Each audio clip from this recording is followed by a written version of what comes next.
Alors bonjour à tous, ici c'est Elena, votre coach. Aujourd'hui j'ai le plaisir d'être avec Richard Robet. Richard Robet qui est coach, tu es coach, conférencier et également l'auteur d'un best-seller qui s'appelle Sortez de vos pantoufles en béton, que j'ai ici. C'est bien ça Richard? Oui, c'est exact. Alors comment vas-tu? Je vais super bien, toi aussi? Très bien, merci. Alors aujourd'hui Richard, on va parler d'un sujet qui me tient particulièrement à cœur et c'est un sujet que tu maîtrises très bien. Donc, on va parler de la confiance en soi et de l'estime de soi. Oui, c'est exact. Donc, c'est un sujet dont tu parles souvent dans tes conférences. Parce que là, j'ai Oui, entendu. c'est depuis 12 ans maintenant. Je fais des conférences. J'en ai fait quelques-unes en Europe. J'ai fait Bruxelles, j'ai fait Ok, Paris, j'ai fait l'Allemagne il y a 2 ans. Alors éventuellement, les gens de la Belgique vont avoir l'opportunité de me rencontrer, de me voir probablement cet automne. C'est ce qu'on travaille en ce moment. Ça va être ok, une belle rencontre. ok. Ce sera une belle surprise pour les personnes de te voir ici en Belgique, notamment. Oui. Euh, donc, effectivement, c'est un sujet que tu maîtrises bien et c'est un sujet qui est important, évidemment, la confiance et l'estime de soi. Est-ce que tu pourrais d'ailleurs nous détailler, nous expliquer ce que c'est que la confiance en soi et l'estime de soi? Oui, la plupart des gens, lorsqu'il leur arrive une épreuve, lorsqu'ils vivent un moment difficile dans leur vie, un échec, par exemple, et c'est comique parce que j'ai toujours dit qu'un échec, c'était rien d'autre qu'une opinion. Mais si on prend le mot échec pour la plupart des gens, qui est un mot qu'ils utilisent souvent, alors si après ce type d'épreuve-là, on se sent plus à la hauteur, on sent on se sent moche ou finalement on sent qu'on l'a plus du tout. Eh bien, quand on y pense, c'est pas un problème de confiance en soi, c'est un problème d'estime de soi. Les gens disent souvent j'ai perdu confiance en moi ou j'ai plus confiance en moi, mais techniquement, c'est quelque chose qui ne se dit pas. Parce que mathématiquement, ça fait pas de sens. Et vous allez comprendre pourquoi, parce que la confiance en soi, c'est rien d'autre que des acquis liés à des apprentissages. Mhm. Donc, c'est la base de données de toutes nos connaissances depuis qu'on est toute petite et tout petit. Alors, toutes ces connaissances-là, qui à tous les jours, et vous le savez, jusqu'à l'âge de 5 ans, c'est assez spectaculaire ce qu'on emmagasine dans notre base de données. L'évolution qu'on connaît dans les toutes premières années de notre vie sont spectaculaires et toutes ces connaissances-là, non seulement sont permanentes, mais elles sont incrémentales. Donc, à tous les jours, on a l'opportunité d'augmenter ces connaissances-là, cette expertise-là, cette expérience de vie-là. Et c'est ça qui fait finalement notre savoir-faire. D'accord. Alors, la confiance en soi, c'est une base de données, c'est notre coffre à outils, c'est notre bibliothèque avec tous ces livres remplis de connaissances. Mhm. Alors, euh, alors, alors de dire que vous avez plus confiance en vous ou que vous avez perdu confiance en vous, c'est comme si du jour au lendemain, on effaçait la base de données. C'est comme du jour au lendemain, on prend la bibliothèque et on la jette par la fenêtre. Alors, Donc, ok. ça fait pas de sens. Donc, à moins d'avoir Alzheimer, c'est pas possible d'oublier effectivement tous ces acquis par répétition. Euh, Oui, puis en passant, la maladie d'Alzheimer, finalement, empêche l'accès à la base de données. C'est juste ça. Les liens sont coupés, mais mhm. l'information qui est là, je vous le répète, non seulement elle est permanente, mais elle est incrémentale. D'accord. Ok. Super. Donc ça c'est pour la confiance en soi et c'est vrai que beaucoup de gens confondent les deux effectivement. On entend souvent des gens qui parlent de confiance en général plus que d'estime et effectivement il y a donc un mixte, ils font souvent un mixte entre les deux. Et donc justement comment se crée alors l'estime de soi au final? Oui. Si on regarde la confiance en soi comme notre coffre à outils et puis, dans le fond, notre base de données, l'estime de soi, contrairement à des acquis qui sont mesurables, vérifiables et quantifiables, l'estime de soi, c'est comme le vent. C'est pas quelque chose qu'on voit, c'est pas quelque chose qu'on peut toucher, mais c'est quelque chose qu'on ressent. L'estime de soi, à défaut d'être notre base de données, notre coffre à outils, c'est notre bonbonne d'oxygène. Alors, si on part de la définition d'estime de soi, c'est la valeur qu'un être humain se donne euh, et combinée, et c'est là que ça fait mal. C'est la valeur qu'on se donne combinée avec la valeur qu'on pense que les autres nous donnent. Alors, c'est toute une question de perception, la perception que j'ai de moi-même, combinée avec la perception que je pense que les autres ont de moi. Et à ce niveau-là, Et c'est là que tout se joue. Parce que, dans le fond, si, exemple, si vous êtes votre pire bourreau, donc à tous les jours, quand vous faites des petites gaffes, quand vous faites des erreurs, quand vous vous trompez, si à tous les jours vous commencez à vous traiter des noms et commencez à vous dénigrer inconsciemment, des espèces de connes, espèces de connards, et que là, on se met vraiment à se dénigrer de façon inconsciente et spontanée. Mais malheureusement, déjà là, notre bonbonne se vide à moitié. Parce qu'oubliez pas que cette bonbonne-là est la somme de ce que vous pensez de vous et la somme de ce que les autres pensent de vous. Alors, si vous, en partant, vous vous dénigrez, votre bonbonne est à moitié vide. Mais si en plus, vous êtes mal entouré, mais là, je peux vous dire, c'est pas une bonne journée. Parce que si vous êtes entouré de gens qui vous dénigrent en plus, qui vous font douter de vous, mais de toute évidence, votre bonbonne va vraiment être en panne sèche et malheureusement, là, vous allez être en mode dépendance. Et qui dit dépendance, mais le lien est assez facile. Là. On tombe dans la dépendance affective. Là. On a besoin d'aller chercher de l'estime, de la valorisation à l'extérieur. Et là, ben, c'est là que nos comportements commencent à être déficients. D'accord. Donc, et c'est intéressant ce que tu viens de dire. Tu viens de dire que ça pouvait être inconscient la manière dont on se parlait. Donc, c'est pas toujours forcément des phrases comme quel conne ou quel con, mais ça peut être inconscient d'avoir donc, effectivement cette autocritique. C'est un peu ça, hein, l'autocritique qu'on peut avoir de soi-même Oui. dès qu'on fait quelque chose qui pour nous n'est pas l'idéal. C'est bien ça. Oui, et je dis souvent aux gens en consultation, parce que moi, je fais du coaching aussi depuis plusieurs Ouais. années. Je suis praticien en neurolinguistique et je vous dirais la majorité de mes Donc en coachings, PNL, en oui, en PNL, PNL, ok. exact. Et je vous dirais que la majorité des coachings que je fais au quotidien, il faut aller travailler l'estime de soi. C'est vraiment la base du savoir-être. L'estime de soi, dans le fond, c'est notre identité. Mhm. Alors que confiance en soi, c'est nos capacités. Alors, c'est intéressant de voir la différence entre les deux et la plupart du temps, c'est pas un problème de capacité, c'est souvent l'image qu'on a de soi-même qui vient tout bousiller, qui vient tout brouiller. Alors, D'accord. alors c'est pour ça que c'est important le fameux langage qu'on a envers soi-même. C'est très, très important d'en être conscient parce que ce que je dis souvent à mes mentorés, à mes coachés, c'est que parfois je les écoute parler en consultation et c'est fou de voir à quel point ils sont durs envers eux-mêmes, à quel point ils sont sévères envers eux-mêmes. Euh, et moi, mon grand plaisir de la vie, c'est de leur dire, c'est de leur faire prendre conscience. Réalisez-vous ce que vous venez de dire. Réalisez-vous à quel point vous êtes dur envers vous-même. Et réalisez-vous que si vous traitiez les autres comme vous vous traitez en ce moment dans votre tête, vous n'auriez aucun ami. Même votre chien se livrerait au refuge animal. Ok. Personne ne serait en mesure de vous endurer. C'est vraiment super intéressant. Et du coup, comment est-ce qu'on peut arriver à changer ça alors? Comment est-ce qu'on peut arriver à, quand on se parle mal, de manière consciente ou inconsciente, bon, qui dit inconscient, on dit que c'est pas palpable, plus difficilement palpable, mais en tout cas, comment est-ce qu'on peut arriver à changer justement cette façon de se voir afin justement d'avoir un langage positif par rapport à nous-mêmes, d'être bienveillant par rapport à nous-mêmes et finalement d'être un peu comme un bon père ou une bonne mère vis-à-vis de nous-mêmes. Comment est-ce qu'on peut arriver à faire ça, Mais selon c'est toi? oui, non, c'est une excellente question. Et ce qui est important, c'est qu'à la base, c'est d'être conscient. Moi, je dis souvent aux gens, puis c'est très important de comprendre ce concept-là. Encore une fois, c'est mathématique, là. C'est, on peut pas contrôler ce qu'on connaît pas.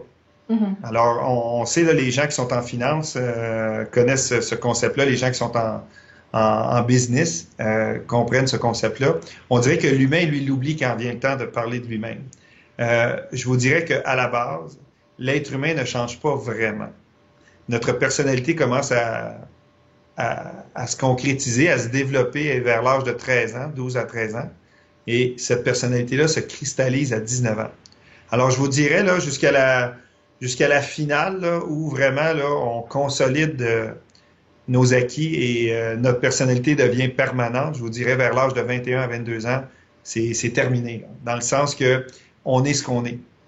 Alors, si en partant, on n'est pas en mesure d'être conscient de ce qu'on est, eh bien, une grande partie de notre vie va être déficiente parce que malheureusement, on contrôle pas on contrôle pas les bonnes manettes. Alors, c'est important de comprendre qui on est. Et l'être humain va apporter des changements dans sa vie. Je ne dis pas changer. Il va apporter des changements dans sa vie dans la mesure où il est conscient d'une déficience. L'être humain ne change pas par comment je pourrais dire ça?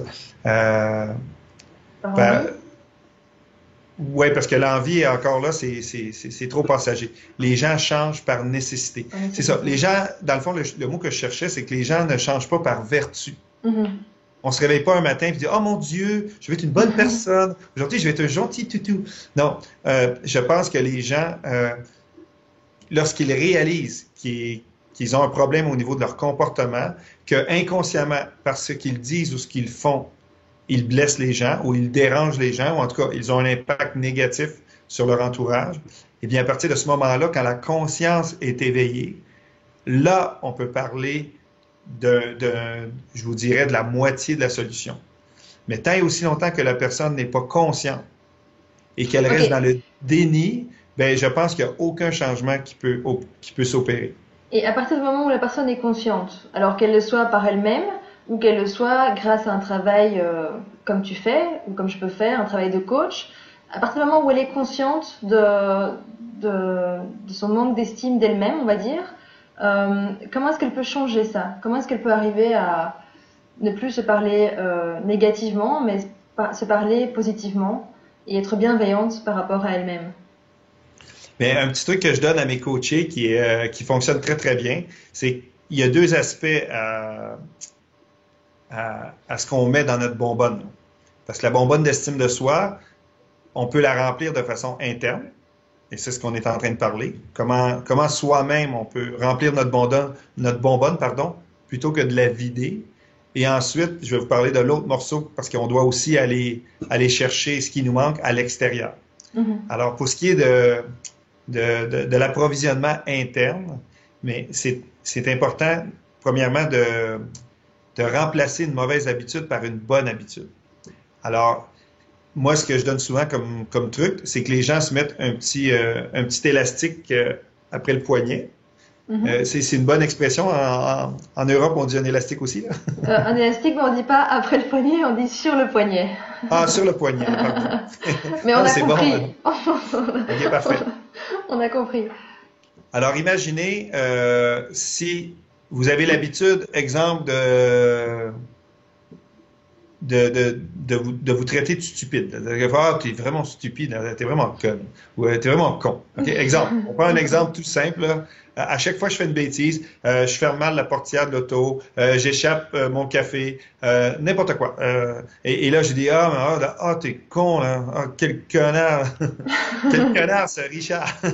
Alors, c'est intéressant, c'est qu'à partir du moment que vous êtes conscient que vous êtes en train de vous dénigrer, vous prenez votre petit élastique et vous donnez un bon petit coup, là, bien saignant.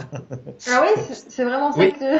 Oh oui, ça fonctionne parce que c'est un double impact. C'est qu'un, on est conscient. Deux, le fait de se donner un coup d'élastique. Et là, ça fait mal, ça pince.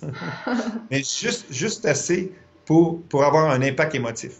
Parce que vous remarquez que les choses qu'on retient le plus dans la vie, c'est un impact émotif. C'est suite à un impact émotif. Si je vous demandais ce que vous avez mangé pour dîner mercredi dernier, et je pense qu'on pourrait passer facilement un 10-15 minutes ensemble et vous auriez beaucoup de difficultés à me donner vraiment le détail de tout ce que vous avez mangé pendant ce dîner-là. Alors que ça fait une semaine, à peine, même pas une semaine. On est vendredi, là. On parle de 4-5 jours. Qu'est-ce que vous avez mangé il y a 4-5 jours?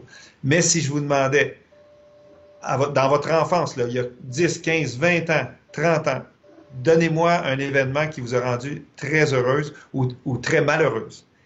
Et le détail de cet événement-là serait tellement précis que même si j'avais été sur place et que j'avais pris des notes, jamais j'arriverais avec cette précision-là. Alors, c'est pour vous dire à quel point l'impact émotif a énormément d'impact au niveau de la rétention de l'information.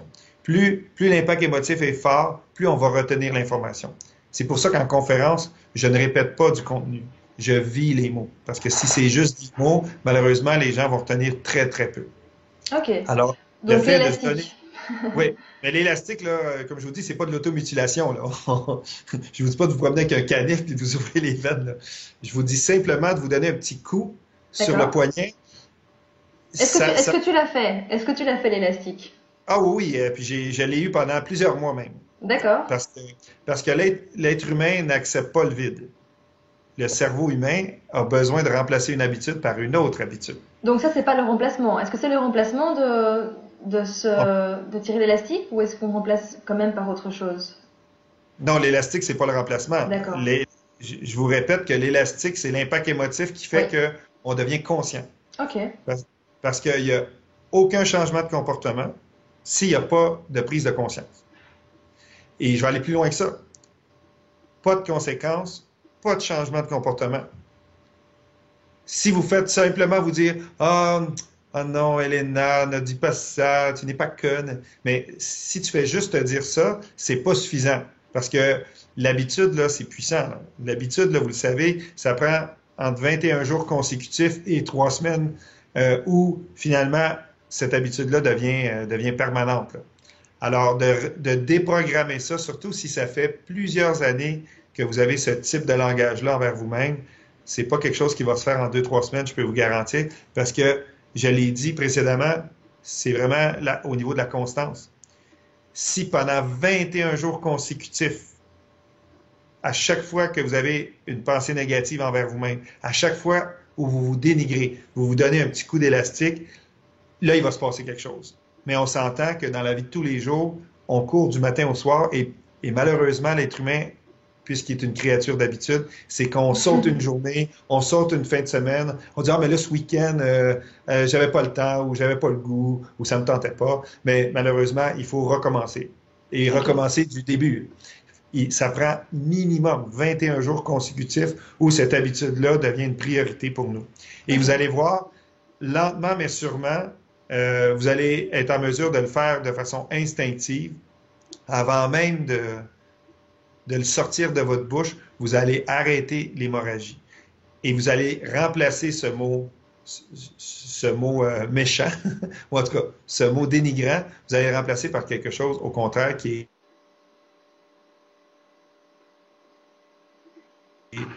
fonctionne à haut niveau. Ce que je vous Mhm. suggère, faites-vous une liste des top 10 qualités que vous donnez. Les Ok. 10 choses que vous aimez le plus de vous. Et ces 10 choses-là, il faut vraiment les apprendre par cœur. Vraiment être capable de faire 1, 2, 3, 4, 5, 6, 7, 8, 9, 10 et d'arriver puis OK, j'ai mes 10. J'ai mes 10 qualités.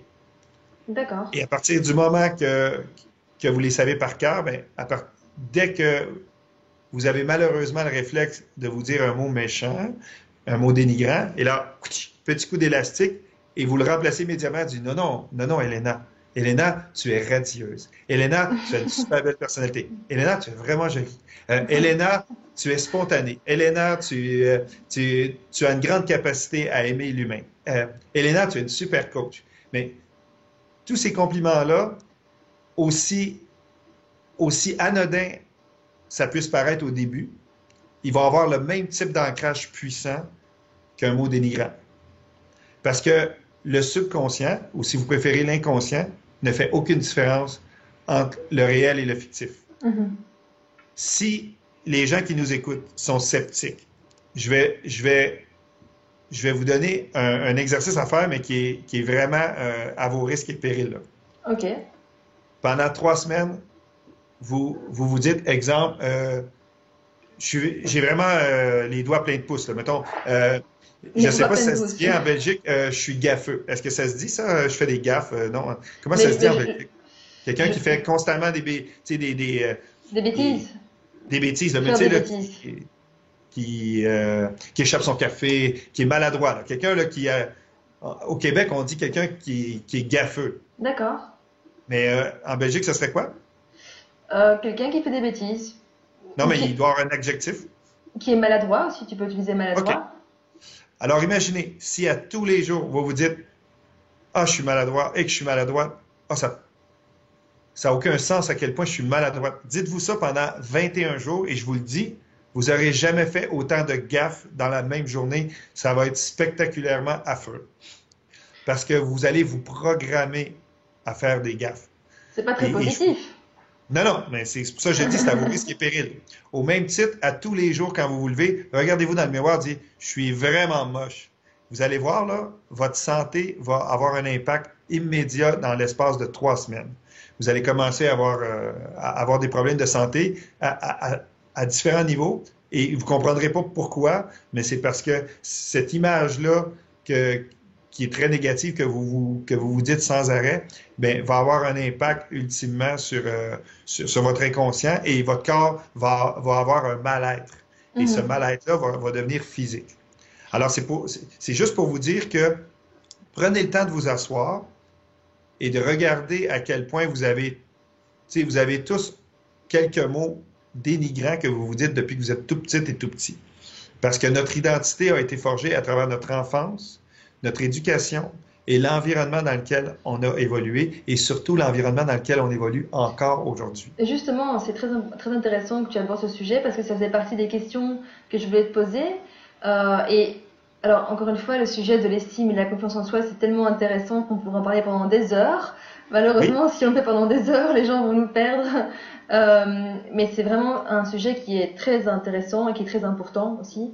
Euh, et donc, tu viens de parler justement de l'environnement durant l'enfance et je voulais qu'on aborde ce sujet ensemble parce que j'entends beaucoup autour de moi des gens qui se plaignent parce qu'ils estiment ne pas avoir de chance à cause de leur enfance, parce qu'ils n'ont pas eu des parents valorisants, parce qu'ils n'ont pas eu les parents qu'ils auraient voulu avoir, parce que ils estiment toujours que la faute est à l'extérieur. Et, euh, et la question que je voulais justement aborder, que je voulais qu'on aborde, c'est justement par rapport à l'enfance et l'environnement. Parce que si je comprends bien, c'est l'enfance, quelque part, nos parents, notre environnement proche, qui va favoriser notre estime de nous-mêmes ou pas. Est-ce que c'est ça déjà, dans mais un premier déjà, temps? oui, sauf que la première chose que j'essaie de briser comme ancrage chez les gens que je coach, c'est justement cette influence-là que le père et la mère ont eue sur l'enfant. Parce que malheureusement, moi, les gens qui souffrent de victimite aiguë, là, qui sont toujours après se plaindre, là, puis dire pauvre moi, j'ai pas été chanceux, j'ai eu une mauvaise enfance. Euh, Moi, je trouve ça aberrant dans le sens que c'est triste parce que à partir de l'âge adulte, puis je vous dirais à partir du moment qu'un être humain est en mesure de faire ses propres choix, de prendre ses propres décisions, puis on s'entend que c'est avant l'âge de 18 ans, ben à partir de ce moment-là, je pense que l'être humain est responsable de son bonheur ou de son malheur. Et si on touche un aspect purement psychologie 101, c'est que les prédispositions à l'âge adulte, c'est 12%. Alors, ça veut dire que si vous avez une enfance de merde, vous avez 12% des chances de recréer exactement ce type d'environnement-là. Donc Mais c'est on très peu. s'entend, 12%, c'est c'est très très peu. peu. C'est très peu. Mais combien de gens arrivent à l'âge adulte et se disent, ah, mais mon comportement déviant ou la mauvaise estime que j'ai de moi-même ou tout ça, mais malheureusement, c'est dû à mon enfance et malheureusement, C'est à il n'y a cause de rien mes à. parents. Oui, puis il y a absolument rien à faire avec ça et c'est ça. Malheureusement, c'est une fatalité et je vais passer le reste de ma vie à souffrir.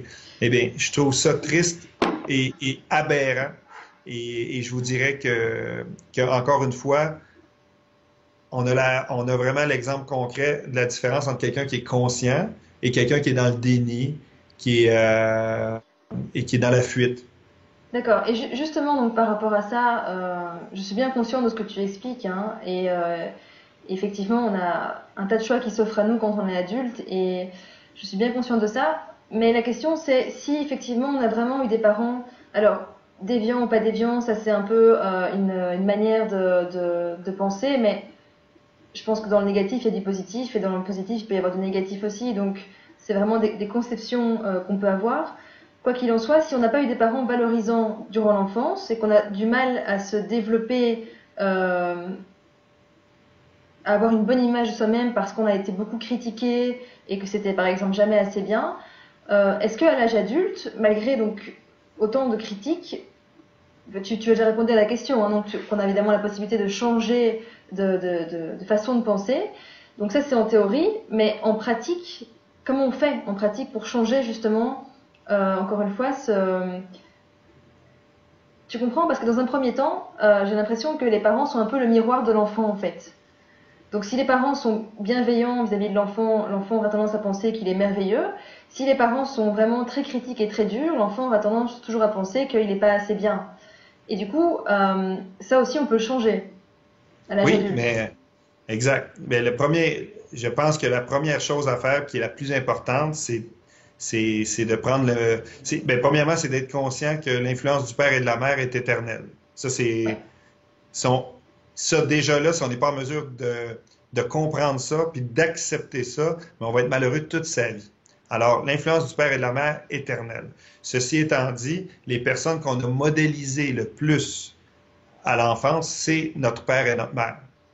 Frères et sœurs viennent tout de suite par la suite. Et si vous avez été élevé par vos grands-parents ou si vous avez des gens de votre famille qui ont été très, très proches lorsque vous étiez petit, toute petite et tout petit, et eux aussi, vous les avez modélisés. Mais souvenez-vous que jusqu'à l'âge de 5 ans environ, avant que vous alliez à la petite école, ben, votre environnement était assez restreint. Donc, votre environnement composait peut-être 5, 6, 7, 8 ou 10 personnes maximum.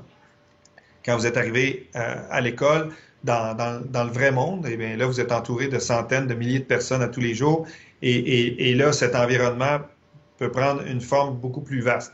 Mais l'environnement de l'enfance immédiat, lui, il vous suit toute votre vie. Alors, la conclusion, c'est de prendre le meilleur de ces gens-là, ce que vous avez aimé de votre père, ce que vous avez aimé de votre mère, de dresser même une liste de choses qui vraiment vous ont impressionné de ces gens-là, que vous avez admiré de ces gens-là, que vous avez aimé profondément de ces gens-là.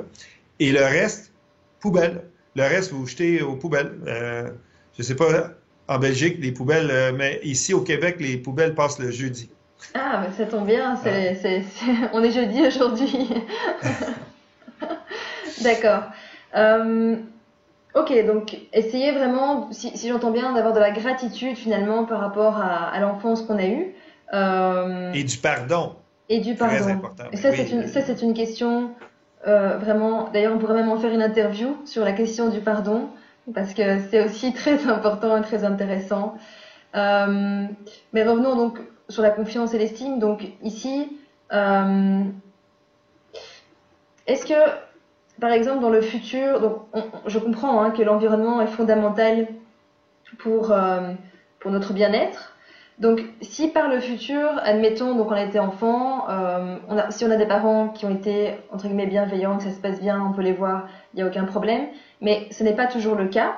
Et je pense qu'on sait de quoi on parle. Dans ces cas-là, est-ce que si vraiment la relation est mauvaise en étant adulte avec les parents et que quelque part les parents ne changent pas par rapport à nous, et parce qu'ils sont, comme tu dis, on ne change pas aussi facilement que ça, il faut vraiment le vouloir et avoir conscience. Est-ce que on peut continuer malgré tout à voir les parents, même s'ils continuent à être dénigrants, même s'ils continuent à nous rabaisser, même si finalement on se sent mal en leur présence? Qu'est-ce qu'on fait justement quand on a un environnement qui est si proche au niveau des liens qu'on a avec eux? Comment est-ce qu'on peut gérer ça? Parce que quand c'est des gens extérieurs, des amis, euh, un travail, ça se change facilement au final. Mais quand c'est les racines, quel est ton avis sur la question? Est-ce que, voilà, il faut faire attention justement à ne pas trop les voir, mettre des limites? Comment on peut faire pour gérer quand ça se passe pas bien? OK. Mais en partant, l'environnement a un impact.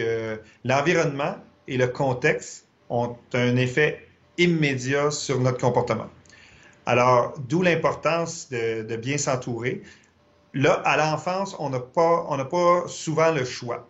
Je vous dirais, on ne choisit pas nos parents, on ne choisit pas l'environnement immédiat dans lequel on évolue. Et surtout, on s'entend là, euh, à l'enfance, on est quand même, on est quand même encadré de façon assez assez intense et on peut définitivement pas faire ce qu'on veut parce qu'on est dépendant, premièrement, et autant sur le plan émotionnel, autant sur le plan physiologique, autant sur le plan physique, on n'a pas de ressources financières non plus, là. À l'enfance, on est finalement dépendant. Mhm.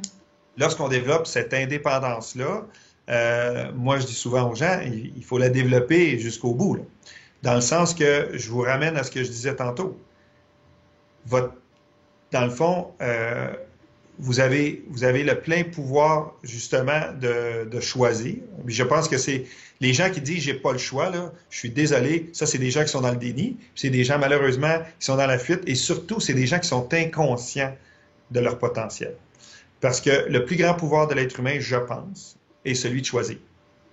Alors de ne rien dire, de rien faire, de subir un environnement toxique, exemple parent, mais c'est un choix.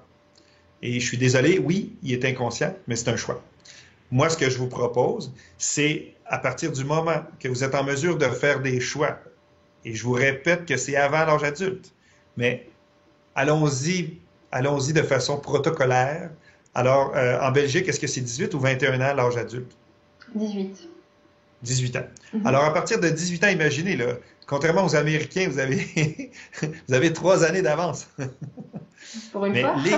oui, je peux vous dire, on a plein de choses bien meilleures que les Américains. Mais c'est un autre sujet. On fera une conférence sur la culture américaine un jour.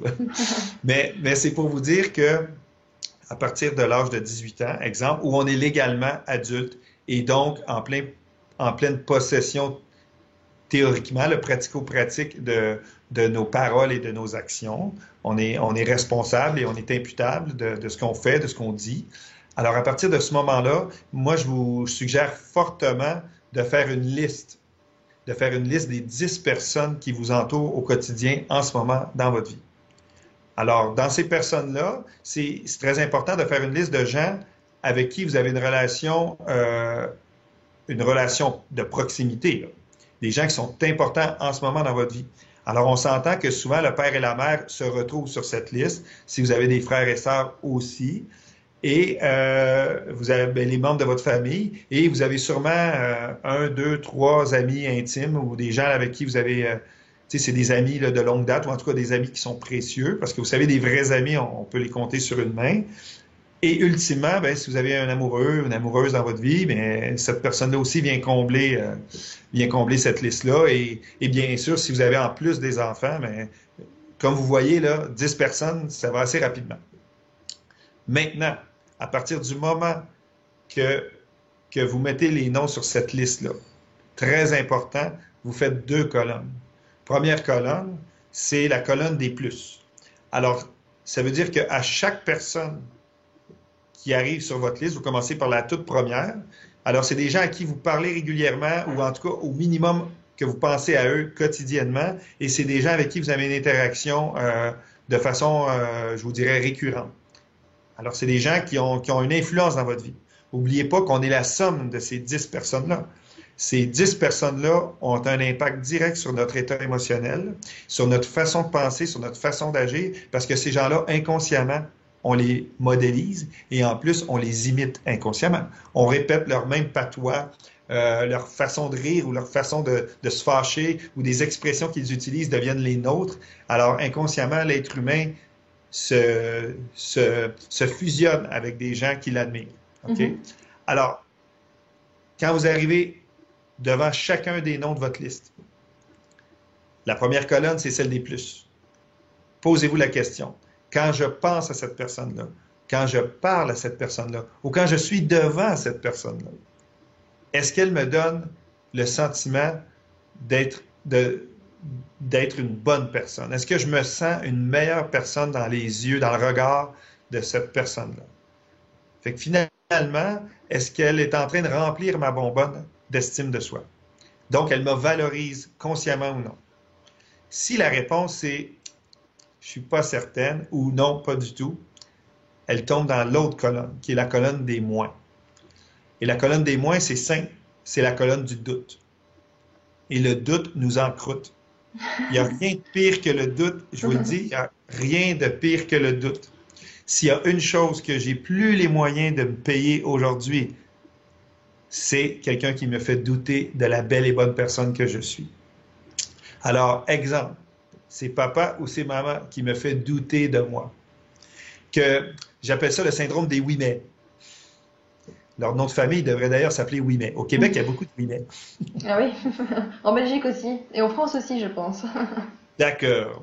Alors, c'est pour vous dire que si votre père ou votre mère, quand vous faites quelque chose de bien, là, imaginez, là, vous faites quelque chose de bien, théoriquement, il devrait vous donner de la reconnaissance, il devrait vous valoriser. Vous avez fait quelque chose de bien.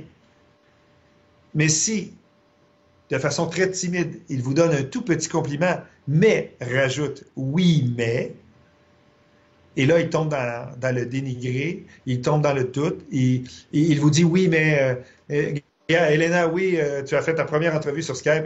Bon, c'est bien, là, oui, Richard Aubé, c'est quand même quelqu'un d'extraordinaire, blablabla. C'est Oui, pas la mais première, mais pour l'exemple, c'est bien. oui, Oui, oui, mais mais. le son était pas parfait. Non, il y avait des. Tu aurais pu décorer ta salle. Lui, je sais pas, il aurait pu se faire basaner un peu. Imagine là que cette personne-là est incapable de dire uniquement quelque chose de positif. Il faut toujours qu'elle rajoute quelque chose de négatif et toujours quelque chose qui te fait douter de toi. Mais je suis désolé, à partir de ce moment-là, mais cette personne-là, elle vide ta bonbonne. Là, elle n'est plus en mode remplissage, elle est en mode j'extirpe ton oxygène. Je suis en train, dans le fond, de siphonner ton air. Alors, je ne suis pas en train de dire que cette personne-là est toxique, là, mais une personne toxique, c'est quelqu'un qui ne dit que du négatif et qui ne fait que vous dénigrer constamment et qui finalement devient comme un cancer. On n'est pas rendu là. Souvent, quand on parle de parents, c'est que des fois, parfois, ils nous font sentir une belle et bonne personne, puis des fois, ils nous font vraiment douter de nous, puis ils nous font sentir moches. Alors, quel est ton pouvoir, Elena, à partir de ce moment-là? À partir du moment que tu es consciente et que tu as identifié, exemple, que ton père ou ta mère a un impact négatif sur toi. C'est quoi ton pouvoir? Ah, alors le pouvoir, bon, il y a bien sûr le cas extrême qui n'est pas Non, faut pas les conseillé tuer. spécifiquement, non, pas Le jusque-là, meurtre n'est non. pas une option. Non, non, ça on fera pas. Mais il y a le cas, il y a la possibilité de ne plus les voir du tout, donc on peut carrément couper les ponts, ce qu'on appelle couper les ponts. Euh, Après ça, je pense qu'avant ça, il y a beaucoup d'autres étapes qui peuvent être faites sans aller dans l'extrême. Je dirais qu'on peut mettre des limites, simplement leur dire, voilà, je trouve que je ne me sens pas valorisée quand tu me dis ça, je fais de mon mieux, et voir si avec les limites finalement qu'on se donne finalement à nous-mêmes et qu'on leur donne à eux, voir si c'est respecté. Et si jamais ce n'est pas respecté, c'est peut-être les voir une fois de temps en temps et c'est là que ça devient pas évident en fait. C'est là où on se pose la question, on se dit qu'est-ce que je fais? Est-ce que parce que bien sûr il y a plusieurs niveaux hein, chez tous les parents, il y a plusieurs niveaux de, de critique, plusieurs niveaux De toxicité. de toxicité et en fonction de ça, et c'est propre à chacun, il y a vraiment voilà, tout type de parents. Je crois que c'est vraiment quelque chose de très intime avec soi-même et c'est pas évident de faire le choix de moins les voir, je crois, parce qu'on est dans une société finalement qui nous pousse un peu à la culpabilité au final et voilà. Mais après, qu'est-ce qui est le plus important finalement? Est-ce que c'est de se sentir bien dans la vie ou est-ce que c'est de plaire aux autres par culpabilité par rapport à ses parents? Donc on a plusieurs choix, ça c'est D'accord. certain. Mais premièrement, dis-toi une chose, c'est qu'à vouloir plaire à tout prix On plaît à ou personne. à vouloir ne pas déplaire à personne, mais finalement, c'est à nous qu'on déplaît le plus. Alors, moi, je pense que, encore une fois, n'oubliez pas, là, je vous ramène à la base de l'estime de soi. Première partie, c'est ce qu'on pense de nous-mêmes. D'accord? Deuxième morceau, c'est ce qu'on pense que les autres pensent de nous. Alors, cette somme-là, de ces deux équations-là, détermine le niveau d'oxygène qui est dans notre bonbonne d'estime de soi. Alors, je veux juste vous rappeler que si en partant, vous avez une mauvaise image de vous-même, donc vous êtes votre pire bourreau, on s'entend que votre bonbonne, en partant, est à moitié vide. Si en plus, votre top 10, les 10 personnes qui vous entourent au quotidien, ne sont pas des personnes qui vous font sentir une meilleure personne, ce pas des gens qui vous valorisent, ce pas des gens qui vous donnent une valeur positive, bien là, vous êtes à sec. Et là, vous tombez dans la dépendance affective. Là. Et là, votre comportement va vraiment, va vraiment être en conséquence. Là. Ça ne sera pas jojo. Là. Alors, alors, moi, ce que je vous propose, c'est qu'à partir du moment que vous avez identifié vos 10 personnes, parce qu'il y a plusieurs étapes, c'est important de comprendre les étapes. Parce que c'est comme les barreaux d'une échelle. Là. Vous ne pouvez pas sauter les barreaux. Là. Je suis désolé. Là. Et une échelle, ça ne peut pas se monter les deux mains dans les poches. Alors, il faut y aller étape par étape, barreau par barreau. La première étape, c'est d'être conscient. Ça, je ne le dirai jamais assez. Il faut être conscient de notre état.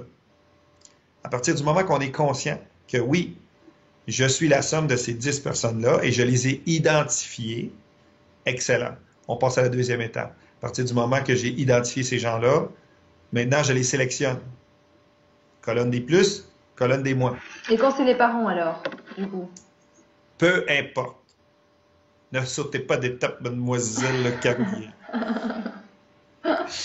C'est ça le problème, hein? À vouloir aller trop vite, là, malheureusement, on n'a pas de résultat. Alors, je continue. Je t'écoute. Peu importe le nom des 10 personnes sur votre liste, à partir du moment qu'ils tombent dans la colonne négative, eh bien là, votre seul pouvoir, là, On tire la chaise des toilettes. non, lui est trop, il est trop temps. Comme je disais précédemment, c'est votre pouvoir de choisir. Alors, Oui. alors, moi, je peux vous dire que malheureusement, vous ne pouvez pas contrôler ce qu'ils pensent de vous. Puis, vous ne pouvez pas contrôler comment ils vont agir envers vous, comment ils vont parler envers vous. C'est, dans le fond, tout ce que vous pouvez faire concrètement, là, où vous avez vraiment du pouvoir, c'est de les conscientiser. Et je dis bien de les conscientiser, pas de les éduquer. Parce que de les éduquer, c'est dire, tu sais, papa, tu sais, maman, là, quand tu fais ça, là, je te déteste, non, j'aime vraiment pas ça. Ça c'est pas gentil. Là, t'es une mauvaise mère, t'es un mauvais père. Ça, je suis désolé, là, quand on critique et condamne quelqu'un, bien, inconsciemment, on essaie de l'éduquer et il n'y a aucun être humain à l'âge adulte qui veut être éduqué. Alors, mauvaise technique. Moi, je vous dis, technique numéro 1, votre pouvoir numéro 1, c'est de conscientiser la personne. Parce que je vous répète, si la personne n'est pas consciente de son comportement déviant, il n'y a aucune chance qu'elle va changer. Je vous le dis, là. Elle ne va pas changer, elle va juste continuer à vous emmerder, à vous intoxiquer, à rendre votre vie misérable et que de bonheur il s'en suivra. Alors, je vous l'ai dit aussi que l'être humain va apporter un changement dans sa vie, donc va évoluer dans la mesure où il est conscient que, oh, il y a un problème. Là, je suis conscient que de par mes actions, de par mes paroles, de par mes gestes, j'ai un impact négatif sur des gens et surtout sur des gens que j'aime. Alors, théoriquement, on ne veut pas faire de la peine aux gens qu'on aime. Alors, théoriquement, on va apporter un changement. Et on va essayer d'évoluer, de s'améliorer, d'être une meilleure personne. Théoriquement. Alors, théoriquement. J'aime bien ce nom. Alors, comment fait-on pour les aider à apporter un changement de comportement? Bien, c'est par la conscience. Alors, vous avez deux choix. Soit que vous le dites verbalement à la personne, vous trouvez un bon moment, à un bon endroit. Vous savez, tout se dit dans la vie, mais c'est le bon timing et la bonne manière. La bonne manière, c'est de le faire dans le but de donner un feedback à la personne, donc de donner une rétroaction qui va être positive. Cette rétroaction-là va permettre à l'individu de prendre conscience et de s'améliorer, de devenir une meilleure personne. On lui donne l'opportunité, par un feedback, par une rétroaction, de faire d'elle une meilleure personne. Moi, si je ne sais pas, exemple, que je postillonne à répétition quand je parle à quelqu'un, mais si personne me dit, je vais passer ma vie à poivrer tous mes interlocuteurs. Ça va être épouvantable. Ou si, exemple, j'ai la mauvaise habitude de toujours me gratter le nez ou l'oreille ou je ne sais pas, ou tout le temps jouer dans mes cheveux, Mais finalement, j'en ai pas suffisamment pour donner un exemple comme ça. Mais c'est pour vous dire que si personne m'en fait prendre conscience, ben, je vais passer ma vie à faire ça. Et je vais donner un exemple encore plus simple. Moi, là, pendant des années, j'avais le réflexe de parler très fort. C'est vraiment là, inné en moi. J'aurais dû être un chanteur d'opéra, je sais pas. Je parle très fort, je parlais très fort. Et pendant des années, je tombais sur les nerfs de plein de gens. J'allais dans les restos, n'importe où, les gens se retournaient. Je suis convaincu que j'étais un irritant pour beaucoup de gens, mais personne n'avait la délicatesse ou le courage de me le dire. C'est le syndrome Donc, du conférencier, hein. Donc, tu voulais déjà être oui, conférencier à ce moment-là, à mon avis. oui, inconsciemment. Mais là, aujourd'hui, c'est très pratique parce que la sono n'est pas toujours là. Voilà. Mais c'est pour vous dire que si quelqu'un était venu me voir et qui m'avait dit, hé, toi, là, tu parles vraiment trop fort, tu m'agresses, tu sais quoi, là, t'es insupportable. Si quelqu'un avait tenté de m'éduquer comme ça, je peux vous garantir que non seulement j'aurais pas changé mon comportement, j'aurais juste continué à parler encore plus fort pour la faire suer, pour pas dire autre chose. OK?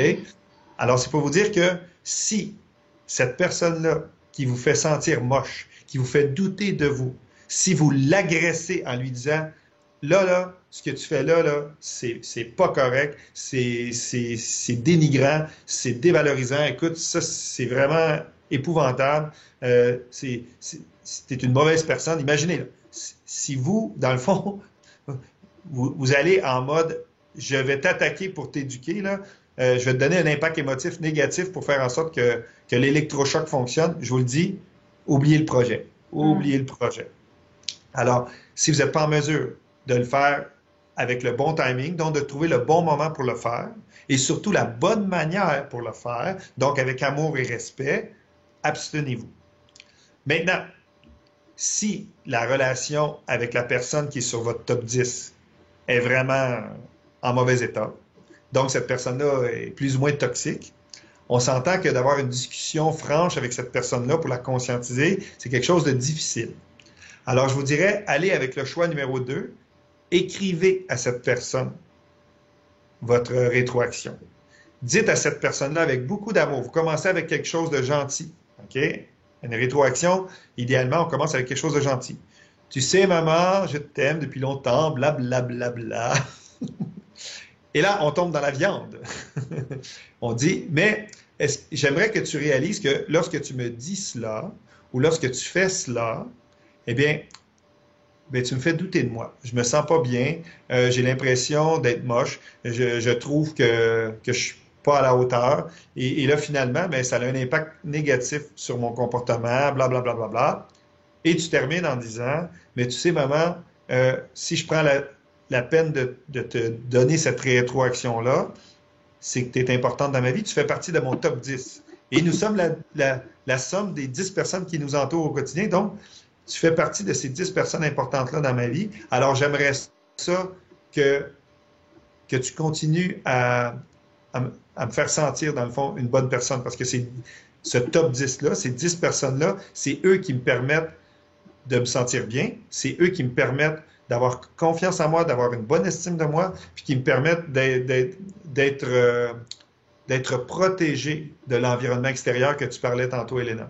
Parce qu'en société, là, le regard qui est posé sur nous, là, c'est un regard critique. Alors, je vais te donner de l'amour et de la reconnaissance à condition de ce que tu fais, de ce que tu dis ou de ce que tu as fait, ce que tu fais ou ce que tu vas faire pour moi. Et là, oui, je te donnerai un petit peu d'oxygène dans ta bonbonne. Alors que de l'avoir de façon bienveillante, un regard bienveillant, c'est quoi que tu dises, Elena, quoi que tu fasses, peu importe comment tu es habillé, peu importe tes cheveux, ton maquillage, moi, je t'aime, je suis fier de toi. Ça, là, c'est vraiment quelqu'un, idéalement, là, qui fit dans le plus de ton top 10. Là. Quelqu'un que, quoi qu'il arrive, tu le sais. Cette personne-là va toujours t'aimer, va toujours être fière de toi. Alors, si tu n'es pas capable de mettre cette personne-là dans le plus, donc elle te fait douter, ton seul pouvoir, c'est de la conscientiser verbalement ou par écrit. Et sais-tu quoi? La suite ne t'appartient pas. Donc, ce qu'ils vont en faire, c'est malheureusement hors de ton contrôle. Mais combien de gens mettent leur énergie sur ce morceau-là? Et on s'entend qu'à partir de ce moment-là, ben, on souffre. Et la personne qui nous fait souffrir, elle dort la nuit. Elle dort super bien. Elle n'a pas de problème. Elle n'a pas de problème avec personne. C'est les autres qui ont un problème avec elle. Oui, c'est Alors, souvent ça, effectivement. alors, c'est ce qu'on appelle le déni, c'est ce qu'on appelle la fuite, c'est ce qu'on appelle de l'inconscience. Alors, en résumé, à partir du moment que tu conscientises une personne qui théoriquement fait partie de ton top 10, la logique, et je dis bien la logique, c'est que cette personne-là, à partir du moment qu'elle est consciente qu'elle te fait de la peine, qu'elle te fait douter de toi, ben le réflexe humain normal, c'est de dire, Elena, je suis désolé, je m'excuse, je pensais pas que ce que je disais ou ce que je faisais pouvait avoir un impact négatif sur toi. Alors, écoute, je vais faire attention. Je vais m'améliorer, je vais essayer de ne pas répéter le comportement. Et, euh, et toi, ben, tu peux renchérir en lui disant, ben, écoute, je vais t'aider. Quand je vais sentir que tu me dis quelque chose de dénigrant ou même par ton simple regard, je vais douter de moi, mais je vais te le mentionner. Je vais dire, excuse-moi, maman, ça me fait douter de moi. Et là, à partir du moment que on pratique ça pendant 3 semaines, 21 jours continue, eh Avec bien là, il y a l'élastique au un réel poignet, hein, changement. toujours. Oh oui, tu dis, maman, voici plein d'élastiques, je t'en donne. Je t'en donne plein de rechange.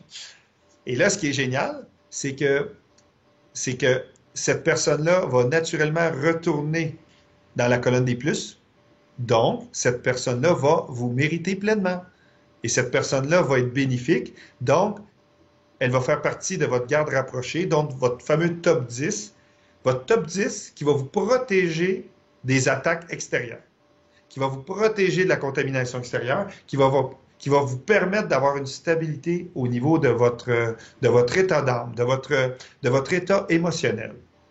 Et là, ça D'accord. devient extraordinaire. Et quand on est bien entouré comme ça, bien, l'image qu'on a de soi-même, elle aussi évolue, puis elle aussi Mhm. devient meilleure. Parce que, imagine, Elena, si à chaque fois que tu commences à douter de toi-même, que les 10 personnes autour de toi te disent, non, non, Elena, non, non, non, non, mais Elena, tu es une femme exceptionnelle, tu es une femme extraordinaire, tu es belle comme un cœur, tu es intelligente. Non, non, Elena, oublie ça, là. C'est ce que tu as fait qui est, qui est pas jojo, là, mais ça change en rien à la belle et bonne personne que tu es. Alors imagine, si tu as le Ça aide, privilège hein. d'être bien entouré comme ça, ben c'est sûr et certain que l'image que tu as de toi devient très forte et que l'image que eux te projettent de toi, parce que tu l'as très bien dit tantôt, l'effet miroir, ben l'effet miroir fait en sorte que, mon Dieu, ces gens-là me permettent de rayonner. À l'inverse, si dans tes 10, tu en as 5, 6 qui te font de l'ombre, donc au lieu d'avoir un effet miroir, là, ils ont un panneau noir là, qui t'entoure. Là. Mais je suis désolé, là. Non seulement ils t'empêchent de rayonner, mais là, tu te mets à déteindre. Hmm. Tu te mets à perdre tes couleurs. Tu te mets À pâlir. à- tu retournes dans l'ombre. Et malheureusement, quand tu vas dans l'ombre, ben, on a tous un côté ombre, un côté lumière. Hmm. Notre côté ombre est pas joli, mais notre côté ombre nous permet de développer notre lumière. Mais si, malheureusement, ces gens-là te maintiennent dans l'ombre, ben, je suis désolé, la première personne à blâmer, c'est toi. Parce que c'est toi qui, inconsciemment, leur donne la permission. Pire que ça, tu leur donnes le privilège d'être VIP, de faire partie de ton top 10 avec aucun frais mensuel. C'est n'importe quoi. C'est sûr. Alors, Tout un travail, hein, tout ça, hein. oui, et c'est pour ça qu'en conclusion, pour bien répondre à ta question, qui Mhm. était une question à 100 euros, alors oui, je prends PayPal, je prends... Mais dans ta question à 100 euros, c'est que, ultimement, à partir du moment que tu as fait ce dont tu avais vraiment le pouvoir, donc ton seul pouvoir, c'est de conscientiser la personne, qu'elle te fait de l'ombre. On va le dire simplement comme ça.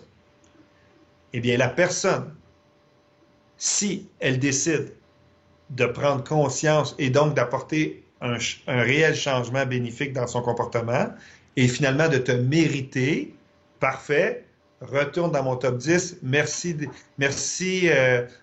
d'avoir fait l'effort pour moi.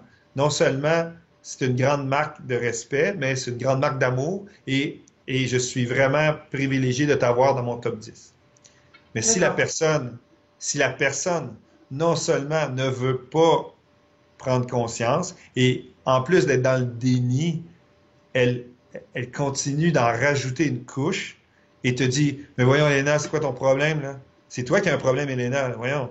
Moi, je n'ai pas de problème, là. Puis quand je te dis ça, là, au Québec, on appelle ça du tough love.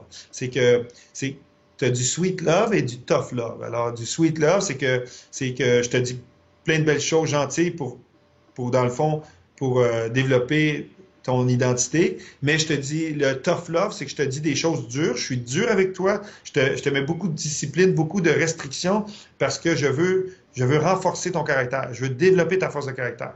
Alors, Mhm. tu sais, le syndrome de l'armée, là. Mais ça, j'ai des doutes à long terme de l'impact du tough love. Mais c'est vrai qu'effectivement, parfois, il faut mettre de la discipline, il faut mettre de la rigueur, il, il faut mettre des règlements, il faut mettre de la structure. Puis on sait, un enfant à qui tu donnes tout, à qui tu dis toujours oui, ben ces enfants-là deviennent des réels monstres, là. Mhm. Ils deviennent insupportables, là. Alors, ça prend une balance entre les deux. Oui, ça prend de la rigueur, ça prend de la structure, ça prend beaucoup de discipline pour faire en sorte de donner un encadrement à la personne pour qu'elle puisse, dans le fond, évoluer de façon écologique. Ok. Mais on s'entend que si la personne est non seulement, elle n'en a rien à foutre, elle n'en a rien à cirer de ton état d'âme, parce que c'est moi. Je suis non seulement dans le déni, mais je suis manipulateur, égocentrique. Non, je suis désolé là. À ce moment-là, à partir du moment que tu vois qu'il n'y a aucune réelle intention de changer et qu'en plus, elle fait non seulement continuer de te dénigrer, mais qu'en plus, tu sens elle va juste continuer en faire encore plus, parce que c'est pas elle qui a le problème, c'est toi. Ben, à partir de ce moment-là, Tu mets des il freins. faut que tu prennes vraiment action, puis que tu reprennes le pouvoir de ton environnement, de ton entourage.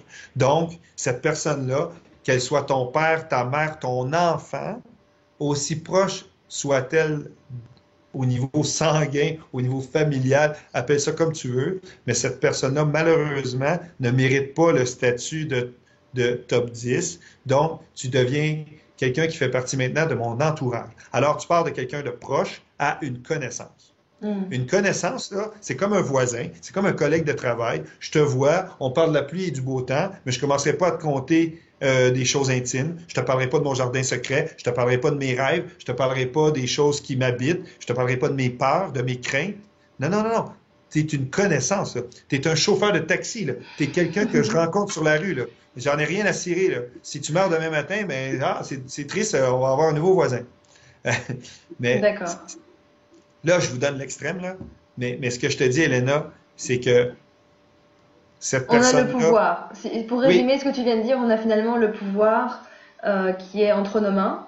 J'adore cette phrase qui dit votre destin est entre vos mains. oui, Euh, et donc, à partir de là, c'est à nous vraiment de gérer notre propre vie, de gérer notre propre relation et de travailler sur les relations les plus difficiles dans la mesure du possible. En tout cas, on essaie de conscientiser les personnes par rapport à ça. Et si malheureusement ça reste compliqué, eh ben, comme tu viens de dire, ça devient des personnes qui font partie de notre entourage et plus de euh, nos gens intimes, nos personnes intimes. C'est oui, ça? exact. Et c'est très bien résumé. Et c'est important que les gens réalisent que cette théorie-là, cette théorie-là est simple. OK? Je pense Simple pas en que théorie, mais en pratique, est plus difficile. Et la pratique, c'est le cours avancé que je ne donne pas et que je ne donnerai jamais. Parce que moi, je peux pas le faire à votre place. Et ultimement, c'est triste parce que si les gens pouvaient simplement oser se donner la permission d'essayer. Juste Hmm. au quotidien, là, d'essayer de poser des gestes comme ça pour justement avoir un environnement écologique, un environnement sain qui nous permet, dans le fond, De dans le fond, grandir. le top, oui, de grandir. Puis, dans le fond, on s'entend, là. Le top 10 que je vous parle depuis tantôt, ben, tu sais, j'ai trouvé ça joli quand tu as parlé de racines. Mais dans le fond, ces gens-là sont le terreau dans lequel sont vos racines. Mhm. Alors, dans le fond, quand vous acceptez quelqu'un qui vous dénigre dans vos top 10, mais je suis désolé, c'est comme si vous mettiez des matières toxiques dans votre terre à jardin, là, pensez-y, là. Ouais, On devient ce que l'on mange, là, et on devient ce que effectivement. l'on pense. Alors, imaginez, c'est comme si consciemment, vous laissiez la personne mettre ses déchets dans votre terre organique, là. Hmm. Ça fait pas de sens. Mais on Ça devient s'entend, compliqué. mais on s'entend qu'il y a beaucoup de gens qui, encore aujourd'hui, laissent des gens mettre des déchets dans leur terre fertile. C'est On sûr. leur donne la permission d'intoxiquer notre environnement. Et, et là où c'est triste, c'est Et quand ça va c'est fait de changer à façon partir d'aujourd'hui. inconsciente. Oui, Ça va et changer à partir d'aujourd'hui.